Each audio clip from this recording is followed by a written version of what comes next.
Welcome to Miss V, the Storyteller podcast. This podcast is for anyone who has lost their voice and want to get it back.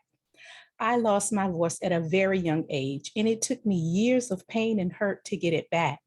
On this podcast, I will bring you personal stories that will make you laugh, cry, think, heal, and in some cases, propel you into making new and better choices. At the end of each story, I share with you my thoughts and I ask you probing questions to make you think. No one is perfect and no answer is wrong. So let's get started today with my special guest. I am so excited to have Keith Renninson with us today. We talked the other day and I love him. He is such a sweet person. He has a great personality. And I wanted him to come on the show because he has this particular story. And I already know y'all, I cheat. I already know kind of what he's going to tell. And I wanted him to because anyway, Keith, tell us a little bit about yourself. I'm so excited. I'm getting ahead of myself. So let me roll myself back and let's just go. Tell us a little bit about yourself. Well, I'm a native of Colorado. I'm a Vietnam veteran, and I am a member of the National Speakers Association, and I speak on what I call my TRIP communication system, or TRIP technique, where TRIP is an acronym for tenacity, resilience, imagination, and purpose. And all of those words became even more apparent to me when I decided which of your episodes to comment on today, because my words and what happened with your words have a lot of meaning together. And I think it'll be meaningful for your listeners to hear about it. And one last thing was I did get lost climbing in the Himalayas of Nepal. And I kept a journal throughout the whole time. And that journal turned into a book. And Wow. that's how I ended up being on podcasts, because people then want to have me come talk about it. So Awesome. I'm so glad to be here with you, Valeria. Yeah, I'm so glad to have you. Oh, you said my name right. Yes. That's why I go by V, because most people can't say my name, but it's okay. But I'm so glad you talked about TRIP. We're going to talk about that a little bit later because I absolutely love that. And I also loved about the trip in the Himalayas. Y'all know I got ahead of myself because, when we talked and when I looked, I was like, oh my God, this would be so great for my listeners. So anyway, Keith, tell me, what story resonated with you? What story are we going to talk about today? It was one you did back in September of 2021, and it's called The Power of Words. Yeah. Oh, yes. The power of words. Oh my God. What you say out of your mouth can hurt or help someone. And let me give you all, my listeners, a little bit of background about this story. It's not one of my better stories. It's one of those ones. So if I get a little emotional, y'all just pray for a sister. Anyway, so some years ago, my father had called and asked me and my siblings to come to a cookout with one of his girlfriends. That's right, one of his girlfriends. However, I had a opportunity to go to Atlanta, Georgia. The conference was paid for, the hotel room was paid for. I was going to be there a week. The only thing is I had to get there. We had to, travel. And I just didn't have the money for the gas. My car was great. I didn't have money for the gas or for food for the week. So I was debating. After the call from my dad, my brother called, where I called my brother to ask him if he was going to the cookout. And he was like, yeah. And I told him I wasn't sure if I was going to go or not. And anyway, he talked me into it and he told me, if it's meant for you to go to Atlanta, you'll go. If it's not, you won't. Don't worry about it. So we get to the cookout. Fast forward, we get to the cookout. I meet the girlfriend and her and I sit down. We start talking and I shared with her this. I don't know how that woman got that out of me because I had just met her that day. And we were talking and I shared with her about my dilemma as far as going to Atlanta. Well, we never finished the conversation and some other things happened. So I never got back to finish the conversation with her. I get home and I get a phone call from my father and he is livid. He is hot as fish grease, as my grandma used to say, with me, because I was going to go to Atlanta with no money. And these are the words that he said: Me and my dad, we're good now, but back then we had some issues. So don't judge him or me. We were all growing. He said to me, I can't believe that you're going to take your fat ass to Atlanta with no money. The next words he said is, bring your ass over here and get this money. I was so hurt. I was hurt because I didn't feel like it was necessary for him to say it the way he did.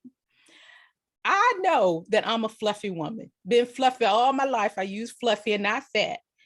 And the fact that he said that just hurt my feelings. I'm so aware of what I am. I just felt like he was like, well, listen, you just come over here and get this money. When I was driving to his house, because I debated if I was going to go or not, because I did not want to go into the situation where, he was going to shoot off some more words to hurt my feelings. After crying, I pulled myself together and I decided to go. I went and I decided in the car, I was not going to part my lips. I went in, I got the money. I didn't say anything, but thank you. I went to Atlanta and I had a great time. But the words just hurt me so bad because it came from a parent. If it had came from somebody in the street, I was used to being talked about and joked and all that stuff. But the fact that it came from a family member made it hurt. So with that background and you choosing that story, what were your thoughts on it when you listened to it, Keith? I have a 28-year-old son, and we have a spectacular relationship. And it broke my heart to hear your story. Mm. I'm so guarded with my words with my son, even though he's an adult now and he's married and he's got a baby on the way. Oh, congrats. Thank you. We just found out a month ago. Yay. He and I have come to a level of understanding where our communication is honest and forthright, but not hurtful. Mm. There are times when I want to be judgmental. I think there's a time when every parent wants to be judgmental. You can't do that because, I don't like that in your character. You need to change that. Those kinds of thoughts float through our heads as parents. But there's a time when you have to bite your tongue. And I felt so badly for you because your father didn't bite his tongue. He didn't treat you the way you, with the respect that you deserved. And that kind of respect, once it's sort of gone, you have a hard time having that respect for your father again. Yeah, it takes time to rebuild it. It does. It really takes time. Once any human being is hurt by someone that is blood related, and that can be brother, sister, cousin, mom and dad, aunt and uncle, we take those words more intently and we internalize them because they are from people we trust. Mm-hmm. And he used a word that really bruised that trust with you. And I felt so badly when I listened to it because it's hard for parents to be in the moment, control their anger, control their feelings, and to look at things as they are. With Michael, my son, he has done a lot of stupid stuff. I mean, let's face it, that's what the early years of our lives are all about. We have to make mistakes, so we learn by them. And most of the time I can find my sense of humor because I'm a pretty happy guy most of the time. I'm a very happy person. And so when he would do something stupid, I would try and instantly kick in my humor so that I could come back to him with something that would not insult him or make him feel bad. I wanted it to be funny that he would then relate to a little differently. And so it's all in how we look at things. We all look at things differently. And I'm glad to hear you say that you and your father have repaired from the occurrence. And that's what should have occurred. But nonetheless, words change over time. But the way they're delivered never changes. And he used words that could be more acceptable today than they were 10 or 15 years ago. That's a good point. But it was the way he delivered them that was so hurtful to you. And you took it both ways. You didn't like hearing them and you didn't like feeling them. And that was totally expected. You should not have had to deal with that. We all deal with words in our lives. Like we had talked earlier about my TRIP system. It's an acronym for tenacity, resilience, imagination, and purpose. And I actually talk about the different kinds of words that we use in communication on a daily basis using my 4 words, because I think that if we look at how we communicate with people, if we use imagination and purpose as to how we view what we're talking about, suddenly you're going to look at them from a different point of view. Your intent is different. Purpose is the glue that holds life together. Yes. And I think that purpose is one of those words that when we really sit down and think about it, which not many people think much anymore, unfortunately, I think we're too tied to social media. But if you would sit down and meditate and journal and take time to understand yourself and figure out who you are and what you are and where you're going, then suddenly your purpose becomes clear. You can have multiple purposes. You can have a work purpose and a family purpose and a vacation purpose and, et cetera. It's a hobby purpose. I mean, my whole life has been built around my hobbies. I raced cars, bicycles, and skis. And so those things were big in my life all the way through.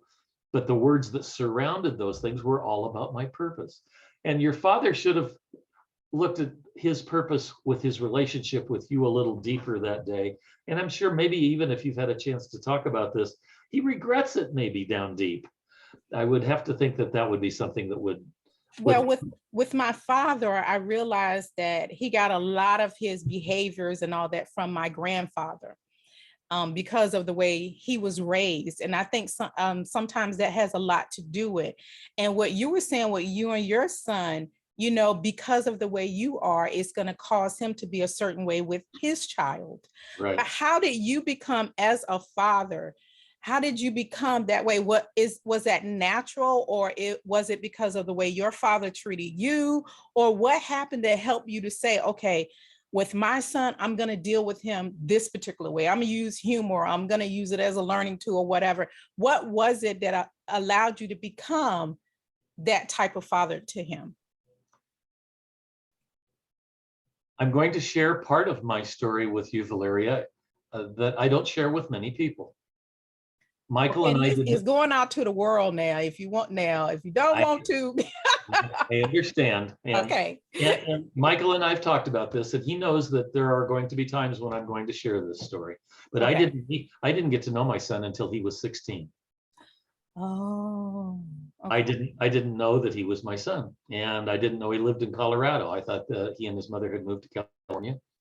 And when he turned 16, he made up his mind. He'd been talking with his mom about finding me. Okay. And so he hopped onto Facebook one day and he sent me a message and he said, hi, my name is Michael and I think you're my father.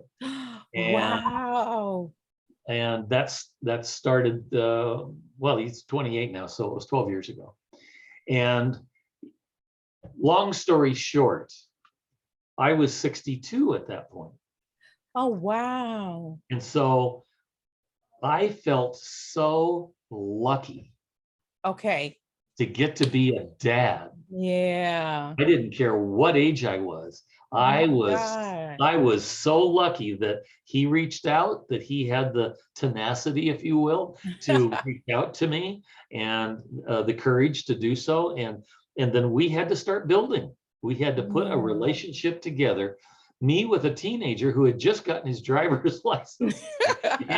and I had never had a child in my life at all, no children. And I took that challenge and wrapped my arms around it and thanked God for what he gave me. Because I looked at it as an opportunity from God for me to enjoy what I had never had and to help form a life. And we have such a spectacular relationship now that I wouldn't trade it for anything. Oh my God, that is so amazing. You hear these stories like on TV, but to actually talk to someone where this is happening is amazing. That is awesome. So I know you have a story that's kind of similar. So if you would share with my audience, y'all already know that's why I want him up here. I want him to kind of tell about this particular story. So go ahead, Keith, tell us a little bit about that story. And I take it you're referring to Nepal, The yes, Himalayas, correct? Himalayas. In 1995, we're going back in time 30 years, almost. I had hit a midlife and a mid-career crisis. And I had been a financial planner and an insurance agent for, at that point, almost 30 years. And even though my business was doing well, my personal life had not been good. I'd been divorced twice, and I didn't know about Michael yet. But my life just felt like it was at odd ends. It was disjointed, and I wanted to find myself. And I had gone to the Himalayas of Nepal 3 years earlier with a girlfriend. And I thought, having grown up in Colorado and climbed all of the big mountains that are here, I'd like to go back to Nepal. I think I'll go by myself this time. And I will see if I can, spend enough time with just my own heart and soul to figure out where I want to go and what I want to do with the rest of my life. So at the end of my first day of trekking, when I actually got started, I was lost. And I was lost for a number of days after that. Oh, and wow. I journaled, and I meditated, and I really discovered who I was during those days when I would see Nepalese people, but they didn't speak English. They didn't know who I was or where I was going or what I was trying to accomplish, and I had no way of communicating with them. This is back before Google. Okay. And I had gone with the intent of also taking a lot of pictures, because I was an amateur photographer in those days. So I had a 65-pound backpack on, full of a film, actual old rolls of film. Not digital? Not digital. And I had tripods and body cameras for different kinds of shooting, and lenses, and then clothing and food. And I had worn 20 some blisters on my feet in those first few days. I was in a lot of pain. I was having to drink local water because I couldn't find anywhere where there'd be a tea house where I could get bottled water. Yeah, I was really in the wilderness, and I didn't realize that was what it was going to end up being. So I came home with a lot of stomach problems. I'm sure. Yeah. But out of all of that, because I journaled every day, when I got home, I started going back through that journal and seeing what I'd written. And I knew I had a really good story. And so I decided to go ahead and publish it as a book. But it sat on a shelf for a long time after I got the manuscript written, until I joined the National Speakers Association. And then everybody said, you need a book. If you're going to be a speaker, you need a book. So I pulled the manuscript down and went through it again and kind of updated it with better language and grammar and whatnot, and cleaned it up and combined some of my photos with it. And I published it 9 years ago. And so it was a long time after the trek that had happened. But getting lost in the Himalayas was probably the best thing I ever had happen to me, because I got time to be quiet. I got time to get the chaos in my mind slowed down and brought to a place where I could focus on me. So many of us are so diverse in our lives. We are pulled in so many different directions, and a lot of that we allow. And we've got to learn how to have boundaries for things. Absolutely. I'm learning that. And those boundaries make you stronger. And they garner respect from your friends or your peers. When you have boundaries, people know what you will and won't do, and you stand by those boundaries. And that makes you a stronger person, and it makes you a respected person. Yes. And that's really something that's very cool to have. It gives you a lot of confidence in a lot of areas of your life. Yeah. And I think also, I'm sure while you were lost, you told yourself some things. And I know for me, I have an internal dialogue that I have to tell myself constantly, because I was someone who had lost their voice. I stopped talking. And so sometimes I have those times when I'm in a situation or I'm in a place, And I feel like that little girl who made that decision to stop talking, and I don't want to say anything because I don't want to get hurt, my feelings hurt or embarrassed or whatever. But I have an internal dialogue and I tell myself, you're supposed to be here. You're here for a reason. Say what you need to say. So did you have things that you told yourself to push you, to help you make it through each day being lost? Yeah, and that internal dialogue was pretty negative to begin with. Really? Oh, you're so stupid. How could you come to Nepal and Oh, climb alone? okay. How could you do this to yourself? This is ridiculous. You could die out here. This wasn't good planning. Blah, blah, blah, blah, blah, blah. It was all negative at first because I started looking at it from the angle of why did I do this instead of I've done this because I had a purpose and a reason to do it. And now I'm actually getting what I asked for. I asked for an adventure. Well, that was an adventure. Being lost is an adventure. Yes, as the old saying goes, be careful what you wish for. And Mhm. so once I got over the self-criticism, Okay. and the journaling helped with that because I would look back at the day before what I'd written and I'm going, wow, I wrote that. I really was down yesterday. I didn't realize what I'd written sometimes. And then I started building on it and it started getting more and more positive. And I started being creative and using my imagination on how to survive, but also on what I wanted to do when I got home. Because that was the purpose of the trip, was to find me again, find my passion. And that journal helped me find it a lot. Plus, meditation has become a big part of my life. Mhm. It's a Yeah. great place for me to get quiet and focused. And sometimes I fall asleep. Sometimes I don't come up with anything really good. And other days, boy, something hits me and it's like, wow, where did that come from? Yeah. You know what's so funny you said this? One my very first guest that I had, he was one of my parents when I taught school, and he chose the episode about journaling through your feelings. And you and him have a lot in common because that's what he did. He was battling depression. And so he started journaling. And we talked the whole time about him journaling. And that was something I did not know about him, but he said it really helped. And I am a journal. I journal everything, my feelings when I'm angry and mad and all that. And I think it's such a powerful tool to use because it helps you to go back and see where you were and where you are now. It also tells you how you talked and how you spoke about yourself in situations before and present, in the past and in the present. And I remember I told my nieces and nephews when they got mad at their father or whatever, I said, get your journal out and just journal your feelings. You don't have to hold that stuff in, write it out, but be smart. Don't leave it out for somebody to read it, because it's personal, it's yours. My niece left it out and my brother found it, but I got him. I said that was her person. She didn't say it to you.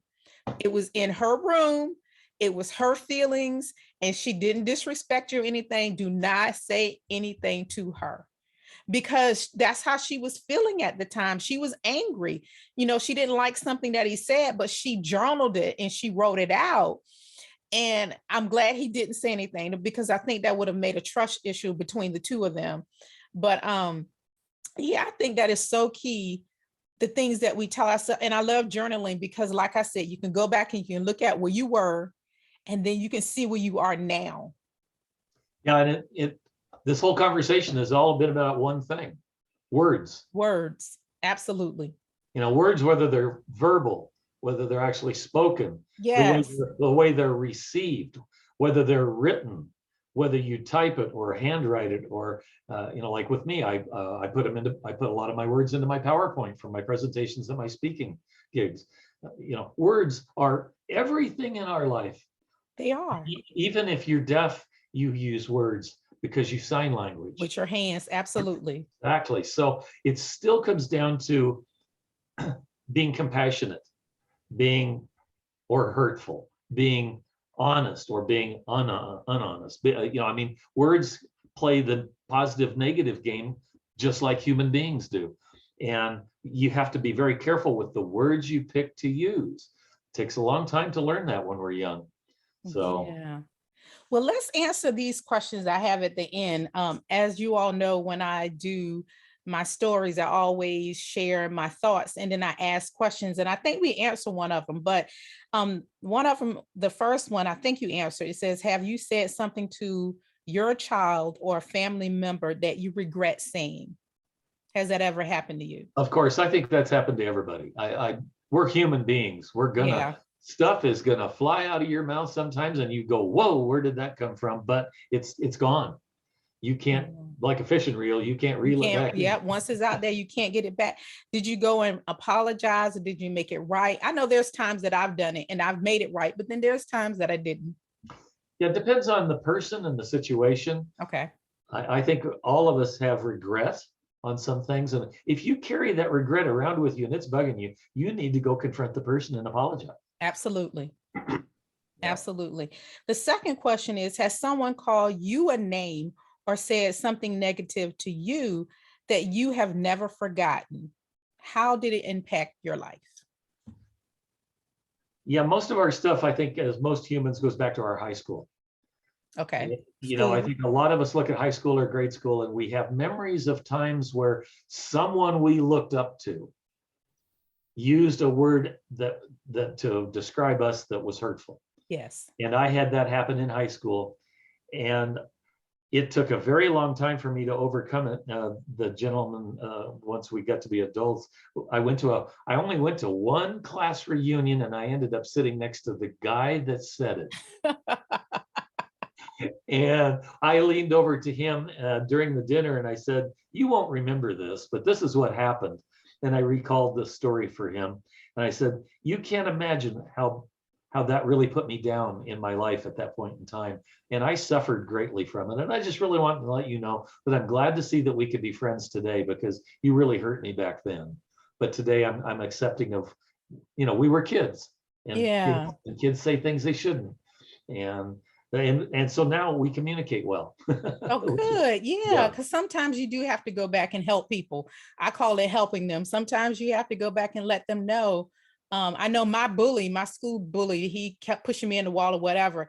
Well, they had a couple of years ago was a class reunion, and he was talking to my cousin and was telling my cousin that he wanted to reach out to me, he wanted to talk to me. And I told her, I said, "You do realize he was the bully that kept ramming me into the wall?" She was like, "Oh no, he was talking like, you all were so close and you were all of this and that." And I was like, if he's trying to reach out to me to start dating me, he'd have picked the wrong woman, because first he need to apologize, then he need to give me time to like accept the apology and forget. I've forgiven him, but sometimes that it takes a little bit of time.